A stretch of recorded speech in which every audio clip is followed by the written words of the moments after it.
વંથલીના અખાડા વિસ્તારમાં જર્જરિત મકાનનું સ્લેબ ધરાશાય થયું છે. મુરલીધર ખાનવાણી વકીલના જર્જરિત મકાનમાં બની ઘટના.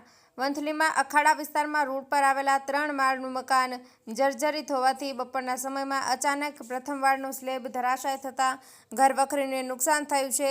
સદનસીબે મોટી દુર્ઘટના ટળી જવા પામી છે.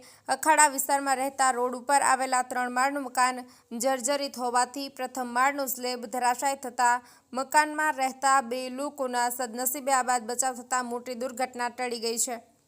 અહેવાલ રહીમકાર વતલુ કારપણ. MP ખાનવાણી એડવોકેટ વંથલી અખાડા રોડમાં મારું મકાન આવેલું છે. અને આજે સવારના 10 સાડા 10 વાગે મકાનના ઉપરના ભાગનું સ્લેબ અંદરથી વરસાદના કારણે પડી ગઈ છે. જેથી કરીને બહાર હતો, મારા ઘરના એકલા હતા ઘરે, એ બાથરૂમમાં હતા. આજુબાજુના લોકો આવી એટલે બહાર કાઢ્યું, બચાવ થઈ ગયો, કોઈને જાણની થઈ નથી.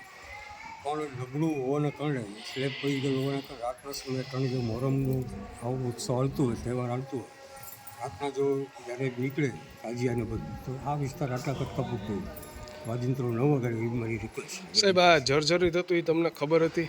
ના, એ વરસાદ બહુ હોવાના કારણે અંદરના ભાગે નુકસાની કેટલીક છે અંદર સાહેબ? હવે અત્યારે મેં ગણતરી નથી કરી. અંદર જે સામાન હતું એ બધું એની ઉપર પડી.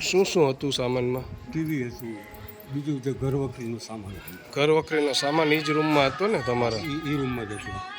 ઓકે, એટલે એ ઘર વખરીના માલમાં નુકસાની થઈ છે અને કોઈને જાનહાની થઈ છે? કોઈને નહીં. હાલ અંદર કોણ કોણ રહેતા હતા? હું ને મારા વાઈફ બે ગયા છે. બેયને લાગ્યું નથી ને? હું બહાર હતો, મારા ઘરના હતા, એને કોઈને લાગ્યું. ઓકે, કોઈ જાણવાની નથી. હવે શું તમારી માંગ છે? મારી માગણી એવી છે, મોહરમ છે અત્યારે, અને આવા સમયે રાતના જ્યારે તાજે નીકળતા હોય તો ત્યાં ઘોંઘાટના અવાજના કારણે, કેમ કે મકાન નબળું છે અને જો વધારે અવાજના કારણે વળી દિવાલને કોઈ નુકસાન થાય તો પડે ને કોઈ જાણહાની થાય. એટલે મારી રિક્વેસ્ટ છે કે આટલા કરતાં પૂરતું વાજિંત્રો ન વગાડે તો વધારે સારું.